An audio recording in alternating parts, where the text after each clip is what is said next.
এখন আলিপুর জেলে আছি। শ্রীরাম বোস এখানে ছিলেন, আলিপুর জেলে ধনঞ্জয় ছিলেন, আর আরও জ্ঞাত অজ্ঞাত অনেকেই এখানে ছিলেন। এটা তো আর এখনকার না, অনেক পুরনো। তো আলিপুর জেলের সঠিক ইতিহাস আমার জানা নেই। চলুন ঘুরে ঘুরে যতটুকু দেখা যায় আপনাদেরকে ততটুকু দেখায়। এখানকার দৃশ্যটা দেখলে কিন্তু সেই মনে হবে ইংরেজ আমলে চলে এসেছি। মানুষ কিন্তু শুধু এখানে তাকিয়েই তার জেলের জীবনটা কাটাতো। খুবই ভয়ঙ্কর এবং বীভৎস। প্রথমে স্নান করানো হতো এই ঘরে, স্নান করিয়ে ফাঁসির মঞ্চে নিয়ে আসা হতো।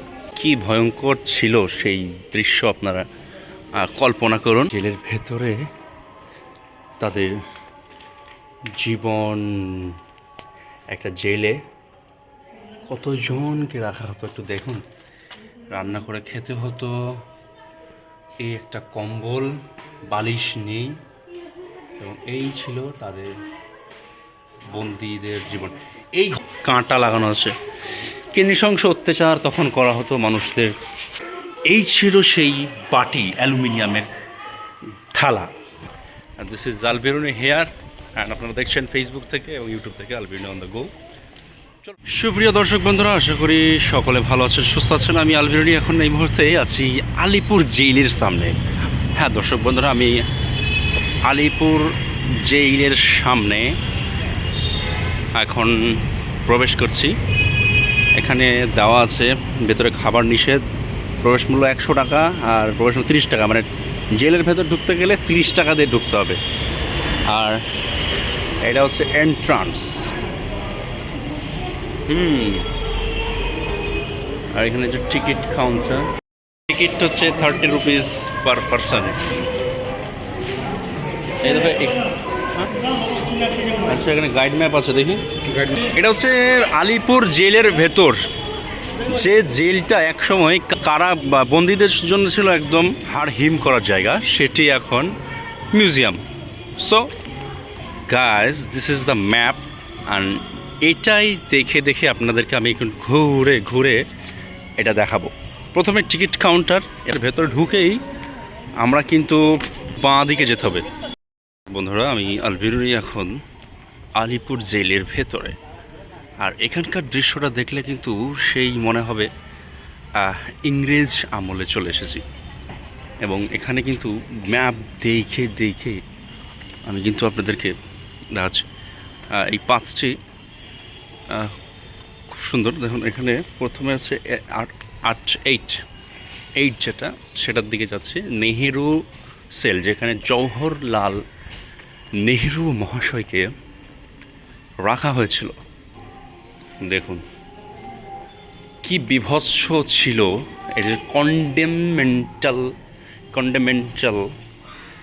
কন্ডেম সেল বলে, শুনেছেন? সেম। দেখুন, কোনো জিনিসে হাত না দিয়ে দেখাচ্ছি আপনাদেরকে, এক সিঙ্গেল পার্সনের জন্য। এবং বেশ শক্তপোক্ত লোহার বানানো জেলের দরজা, এবং ছিটকিনিটা এখানে দেওয়া হতো। তার কারণ হচ্ছে এখান থেকে যেন খুলতে না পারে। হচ্ছে ফাঁসির মঞ্চ। আমি আগে ফাঁসির মঞ্চটা দেখাই, এখানে যেখানে ফাঁসি দেওয়া হতো। হ্যাঁ, এটা হচ্ছে প্রথমে স্নান করানো হতো এই ঘরে, স্নান করিয়ে ফাঁসির মঞ্চে নিয়ে আসা হতো। কি ভয়ঙ্কর ছিল সেই দৃশ্য, আপনারা কল্পনা করুন। দর্শক বন্ধুরা, আপনারা যারা আসেননি ভারত বাংলাদেশ থেকে, যে যেখান থেকে দেখছেন ভিডিওটা, আমরা দেখুন এটা হচ্ছে গ্যালোউস, অর্থাৎ ফাঁসির মঞ্চ। এই যে দরওয়াজা, এই পুরীটাই টান দিলে ঝুলে পড়তো এটা। এবং এখানে ব্যাকগ্রাউন্ডে একটা মিউজিক পাচ্ছে, যেটা আপনারা দেখতে পাবেন।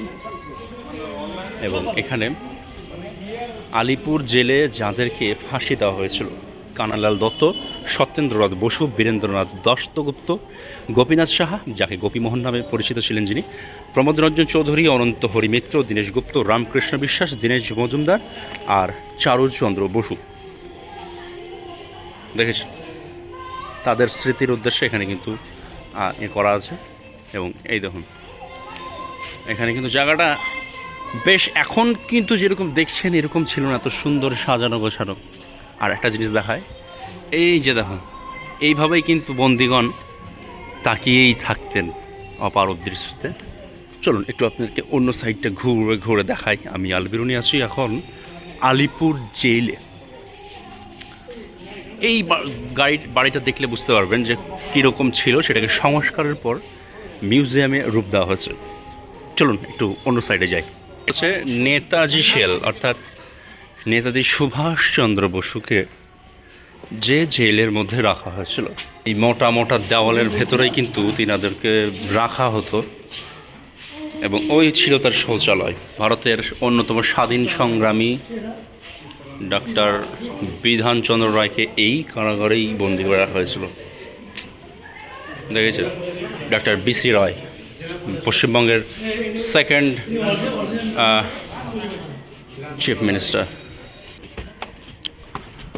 জেলের ফার্স্ট ফ্লোর নেতাজি সুভাষচন্দ্র বসু এখানে রাখা হয়েছে, মূর্তি আকারে দেওয়া হয়েছে 23শে জানুয়ারি থেকে 23শে সেপ্টেম্বর পর্যন্ত।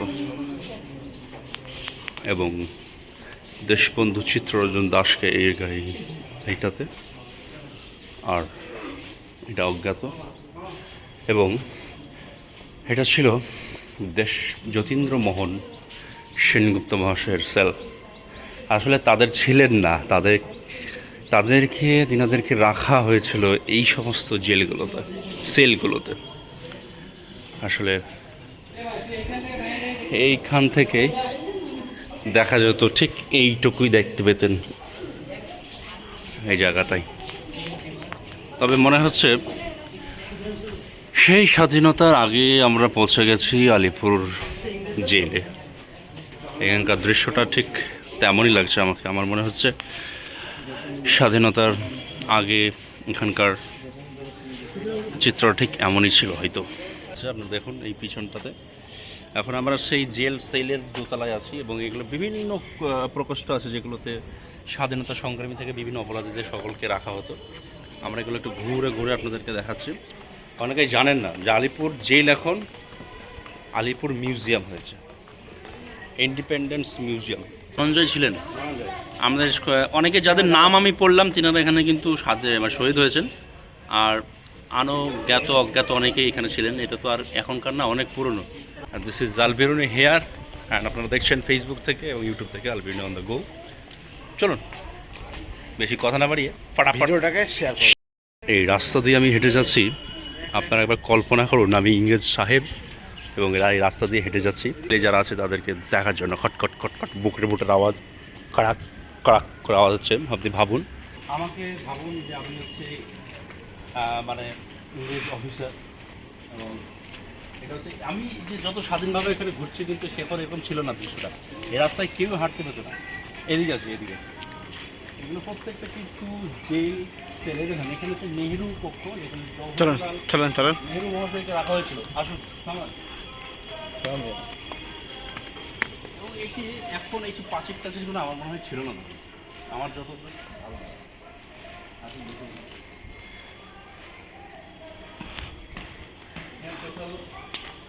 চারটে প্রকোষ্ঠ আছে, চারটে।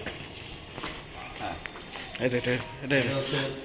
লেখাটা চাচাজি জওহরলাল নেহরু সাহেব এখানে ছিলেন হচ্ছে 7 মে 1934 থেকে এই কারাগারে ছিলেন। মানে সরি, 17 ফেব্রুয়ারি থেকে 7 মে। চাচাজি বসে আছেন এখানে। আর ওই পাশে দেখি ভারতবর্ষের প্রথম প্রধানমন্ত্রী, আপনারা অনেকেই জানেন যে জওহরলাল নেহরু, তিনারও কিন্তু এই আলিপুর জেলে রাখা হয়েছিল। আপনি বুঝতে পেরেছেন যে কয়েদিদের জন্য এই জেলখানারও মানে এখন আমাদেরকে মিউজিয়াম হিসেবে দেখতে হচ্ছে। এবং পাথরের রাস্তা, লাল দেওয়াল, ওল্ড গোডাউন, এটা লাইব্রেরি করে রাখা হয়েছে কিন্তু এখন বন্ধ আছে। এটা আমাদের দুর্ভাগ্য যে এখন আমরা এটা পেলাম না।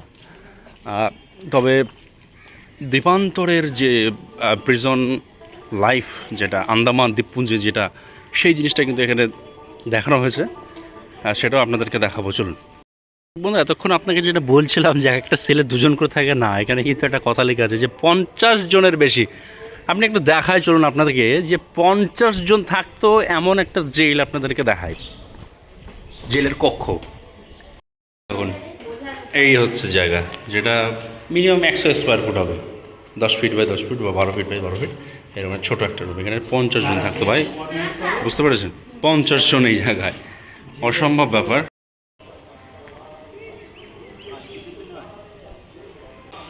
এখন আমি যেটা দেখাতে যাচ্ছি আপনাদেরকে, এটি হচ্ছে দ্বীপান্তরের বন্দি জীবন। আসলে এই যে 14 শিকের বলে না, এই সেই জায়গা। এবং তাদেরকে হাড় ভাঙা কাজ দেওয়া হতো, সেই কাজগুলো করতে। জেলের আগে পোশাক, এই পোশাক পরে জেলে রাখা হতো বন্দীদের। সর্বত্র ঘুরে আসার পরে হচ্ছে নজরুল সেইল। আচ্ছা, এখানে কি কাজী নজরুল ইসলামকে রাখা হয়েছিল দিদি? এখানে কি ওনাকে রাখা হয়েছিল দেখি? তবে এত ঝাঁ চকচকে জেল ছিল এটা না, তবে ছিল না। এখন করে রাখা হয়েছে ওনার স্মৃতির উদ্দেশ্যে, একটা মূর্তি বানিয়ে রাখা হয়েছে, যেটা উনি কিছু একটা এখানে জেলে বসে বসে লিখছেন। তবে উনি অনেক কিছুই লিখেছেন জেলে বসে বসে। এবং এটা হচ্ছে বাংলা বর্ণ দেওয়া আছে, এবং কাজী নজরুল ইসলামের শেষ জীবনের ছবি। এবং উনি অসুস্থ, ওনার ছেলে স্ত্রী সহ, সন্তান সহ। এবং কাজী নজরুল ইসলাম বিভিন্ন বই দিয়ে এই জায়গাটি বলা যায় সেন্ট্রাল এসি চলছে, খুব ঠান্ডা ঘরটি। তবে তখনকার জেল আর এখনকার জেলের মধ্যে পার্থক্য আছে বস। চলুন নেক্সট কোনো জায়গায় আমি আপনাদেরকে দেখাই। দেখুন সন্ধ্যা হলে জেলের অবস্থা ঠিক এরকম ছিল, এই যে অন্ধকার আচ্ছন্ন এবং ঘুটঘুটি একটা অন্ধকার, এরকমই ছিল জিনিসগুলো। তখন ফিল করতে হলে এই জিনিসটা আসতে হবে আপনাকে। এবং জেল যারা যায়নি তাদের জন্য এইটা হচ্ছে উদাহরণস্বরূপ একদম খুলে দেওয়া হয়েছে, একটা মিউজিয়াম হিসাবে আপনারা দেখতে পারেন এসে। আচ্ছা, এখানে একটি ঐতিহাসিক কারাগারও, হিস্টোরিক্যাল প্রিজন ওয়ার্ড, এবং বন্দীদের জীবনযাপন এবং তার কিছু বিষয়ও কিছু একটা আছে। তো এদিকে আগে যাই, দেন দেখি ওয়ার্ড নম্বর 3 এবং ওয়ার্ড নম্বর 4। ওয়ার্ড নম্বর 4-এর ইতিহাস আমার এখন জানা নেই, তবে কী আছে আপনারা যারা দেখছেন ভিডিওটা তিনারা হয়তো বলতে পারবেন। তবে এখন যে বিকেল গড়িয়ে সন্ধ্যা আসছে, তার আগে আমরা এখানে ঘুরে ঘুরে বেড়াচ্ছি, আপনাদেরকে দেখাচ্ছি এই বন্দীদের জীবন কেমন ছিল এখানে। এবং তিনারা এখানেই বসবাস, মানে তাদেরকে বন্দি করে রাখা হতো। জেল সত্যি একটা ঘর না আছে সেখানে, কোনো কিছু নেই সেই জায়গায়। তাদেরকে বছরের পর বছর বন্দি করে রাখা হয়, এখনও হয়। তবে এখন আর জেল বলা হয় না, সংশোধনাগার বলা হয়। জায়গায় এলে গা ছমছম করবে, কারণ কি জানেন, এই জায়গাটি আপনাকে জীবন্ত মনে হতে পারে। কারণ দেখুন জেলের ভেতরে তাদের জীবন, একটা জেলে কতজনকে রাখা হতো একটু দেখুন। রান্না করে খেতে হতো, এই একটা কম্বল, বালিশ নেই, এবং এই ছিল তাদের বন্দীদের জীবন। এই ঘরের যে অবস্থা এখন যেমন দেখছেন ঠিক তেমনই ছিল। একদম মনে হতে পারে যে আপনার সাথে কথা বলতে চাই। আচ্ছা, ইউনিফর্ম? হ্যাঁ, এইটাই ছিল জেলের ইউনিফর্ম ছিল এরকমই। তবে ঘরটা ঠিক এমনই ছিল, তবে লাইটটা ছিল না, লাইট এখন দেওয়া হয়েছে, তখন ইলেকট্রিক ছিল না। বুঝতে পারছেন কেমন ছিল দৃশ্যটা? ঠিক এইরকমই দেখানো হয়েছে এখানে। এবং এইটা দেখায় ইংরেজ যেভাবে এই বারান্দায় এই শিকল এভাবেই কিন্তু মারতো। আর এটা চাবুকে দেখুন কি কাঁটা লাগানো আছে। কি নৃশংস অত্যাচার তখন করা হতো মানুষদের। এবং এই যে বাথরুম, এটা একটা বাথরুম ছিল জেলে, এই ঘরটাতে প্রায় 40-50 জন মানুষকে রাখা হয়েছে, ঠিক এমন করে রাখানো হতো। আর আপনারা জানেন জেলের ভেতর নিজেদের কাজ নিজেদেরকেই করতে হয়, চুল কাটা, দাড়ি কাটা, সব কিছুই। তবে তিনারা ঘড়ি ধরে কী করতেন, এখানে কিন্তু সাউন্ড হচ্ছে না, কাঁচির সাউন্ড হচ্ছে না? সাউন্ড হচ্ছে তো, আর্টিফিশিয়াল রাখা আছে। আচ্ছা, কিচকিচ করে যে সাউন্ড হয় সাউন্ডটা করে দেওয়া হয়েছে।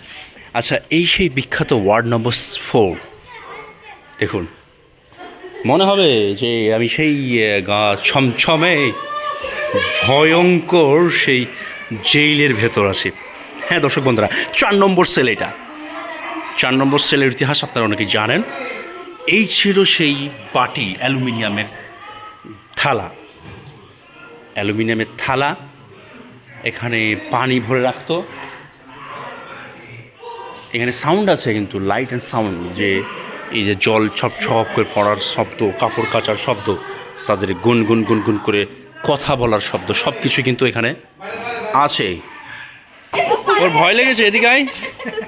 ভয় লেগেছে সত্যি। ওই জেলটা এতটাই ভয়ঙ্কর, এমন ভয়ঙ্করভাবে উপস্থাপন করা আছে।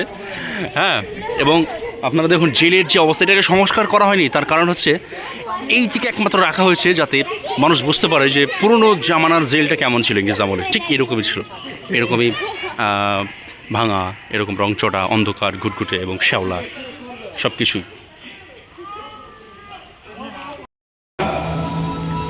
এখানে ঢুকলে একটা অন্যরকম ফিল চলে আসবে, যে এখানে সমস্ত শহীদ আমাদের যে হাস্তিয়া ছিলেন তাদের নাম লেখা আছে। বিনয় বাদল দীনেশ, বিনায়ক দামোদর, সাভারকর, চন্দ্রশেখর আজাদ, সুভাষচন্দ্র বোস, কানাই লাল, প্রীতিলতা ওয়াদ্দেদার, ভগৎ সিং, মোহনলাল থেংরা, বীরেন্দ্র কুমার ঘোষ, ক্ষুদিরাম বসু, ভগৎ সিং, উল্লাসকর দত্ত, বাদল গুপ্ত, ক্ষুদিরাম বসু, রোশন সিং, সমস্ত কিছু লেখা আছে। আর এখানে একটা খুব সুন্দর একটা মানে সাউন্ডের মাধ্যমে একটা মানে তৈরি করার চেষ্টা। যাই হোক, শহীদদের স্মৃতির উদ্দেশ্যেই করা আছে। এখানে আলিপুর জেলার ইতিহাস সম্পর্কে কিছু বলা আছে, যেটা 4D 3D প্রজেক্টরের মাধ্যমে। দেখুন, সব দেখাচ্ছে না, এখানে দেখতে হলে বসে দেখতে হবে, প্রসিদ্ধতম নিয়ন্ত্রিত। এই মনে হচ্ছে ঝাঁ চকচকে জেল, এটা হচ্ছে হসপিটাল সম্ভবত। আমাকে বলা হলো হসপিটাল কিনা, তবে দেখি। আচ্ছা, অ্যাওয়ার্ডস রুম, তাই তো? আচ্ছা, আগে উপরে যাব। আচ্ছা, এই বিল্ডিংটাকে কি বলা হচ্ছে? This is hospital building. Okay, thank you. আচ্ছা, এটা হচ্ছে দর্শক বন্ধুরা, আপনারা দেখছেন, এটা হচ্ছে হসপিটাল বিল্ডিং। নেতাজি সুভাষচন্দ্র বোস, এখানে একটা পেস্তল আছে, দীনেশ গুপ্ত ব্যবহারের অনুসরণ, আচ্ছা অনুকরণে করা হয়েছে। এটা হচ্ছে পুরো একটা স্পাইরাল ডগলেগ আয়রন স্টেয়ারকেস। চলুন একটু উপর দিকে যাই, উপরে কি আছে দেখি। আসলে এত সুন্দর করে করা আছে বাংলা মহিলা শ্রদ্ধাঞ্জলির জন্য। তবে এগুলো ঘুরতে কিন্তু হেভি লাগছে। বিভিন্ন বাঙালি যে আমাদের স্বাধীনতা সংগ্রামী নারীগণ ছিলেন, তিনাদের স্মৃতির উদ্দেশ্যে এখানে অনেক কিছু দেওয়া আছে। চলুন একটু অন্য সাইডে যাই। অধিকাংশ হচ্ছে নতুন করে মানে সাজিয়ে দেখানো হয়েছে, আর কিছু কিছু জিনিস যেগুলো এখানে পুরনো জামানার আছে, যেগুলো আমি আপনাদেরকে আগে দেখালাম। একটা স্পেশাল রুমের মধ্যে আছি, সবাই দেখতেই পাচ্ছেন। আর নতুন করে পরিচয় করে দেওয়ার দরকার নেই। এ দেখো, এটা যে তুমি, আর এটা হচ্ছে আমি, ঠিক আছে? আর ওনার জঙ্গলে আমরা। আর মানুষের উন্নয়ন, বিশ্ব বাংলা জাগরণ, ওনার অনেক কিন্তু ইন্সপিরেশন টাইপের বই আছে। দাদাও ইন্সপায়ার্ড হয়েছেন মনে হয়, ওনার বই পড়ছিলেন। কোন বইটা পড়ছিলেন দাদা? আচ্ছা, শিশু কথা, শিশু দোলা। আচ্ছা, এটা শিশু কথা। তা মমতা ব্যানার্জি তো বেশ অনেক কটা বই লিখেছে। বাহ, আমি জানতাম না যে এত বড় রাইটার বা এত মোটা বই। কবিতা, মমতা ব্যানার্জির কবিতা, এখানে কবিতাগুলো খুব ইন্টারেস্টিং, জানেন তো ওনার কবিতা। একটা ছোট্ট করে দেখিয়ে দিই। হ্যাঁ, ওদের কেউ নেই, ওরা বড় অসহায়, ওরা চলছে বুভুক্ষের দল, সব হারিয়ে ওরা বেঁচে আছে, এটাই যেন ওদের সম্বল। এই কবিতাটা বেশ ছন্দ, কিন্তু ওনার ম্যাক্সিমাম কবিতা ছন্দ থাকে না আমি যতদূর জানি। এই তো অভিষেক ব্যানার্জির নাম, অভিষিক্ত হোক হৃদয় অভিষেক। বা এটা অরাজনৈতিক ভিডিও, কেউ পার্সোনালি নেবেন না। তবে ওনার বই এখানে অনেকে আছেন, আমি জানতাম না উনি এতটা বই লিখেছেন কখনো। এই কিন্তু আমি আগেই বলে দিই, এখানে কিন্তু কোনো রকমের রং নেই। আসলে বুঝতে পারছেন তো আমি কোন রঙের কথা বলছি? এখানে রং ছাড়া কিছু কথা, কিছু ছবি ওনার এখানে দেওয়া আছে। এবং উনি যখন পাহাড়ে যান, পাহাড়ের ওনাকে দেওয়া গিফট হিসাবে যে চা এবং সেখানকার কাপড়, সেটাও রাখা আছে এখানে, আপনারা আসলে দেখতে পাবেন।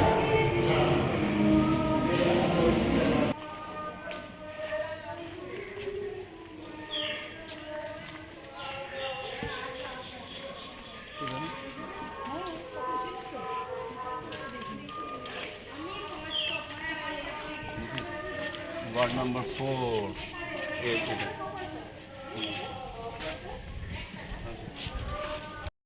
আলিপুর জেলের সর্বশেষ যে দেখার জায়গাটা আপনারা দেখবেন, যেখানে ইয়ে আছে, দেখেন যেখানে চরকা কেটে সুতো, ববিন বা ছোটো ছোটো সুতো কাটার যন্ত্র, এটা আছে। ঠিক আছে, আগেকার জামানাতে যেটা ছিল। কারণ আছে এনারা তখন ইয়ে করতো, মানে যে যারা বন্দি ছিল তাদেরকে, কয়েদিদেরকে দিয়ে কাজ করানো হতো। আর এটাই হচ্ছে তাঁতকলগুলো, এটা ধরে টান, একবার এর দিকে টান, এবার এদিকে টান ছিল। সো গাইস, এটাই ছিল আজকে আমাদের আলিপুর জেলের ব্লগ। দেখতে পাচ্ছেন আলিপুর জেলের ব্লগ আমরা এখানেই শেষ করছি। দেখা হবে অন্য কোনো একটা ভিডিওতে। ততক্ষণে সকলকে জানাই বিদায় নিচ্ছি ভিডিও থেকে। সকলকে জানাই অনেক অনেক প্রীতি, শুভেচ্ছা, ভালোবাসা, আন্তরিক। খুব ক্লান্ত, আসলে কথা বলতে পারছি না সারাদিন করে। তো ভিডিওটি ভালো লাগে লাইক, শেয়ার, কমেন্ট করতে ভুলবেন না। জয় হিন্দ।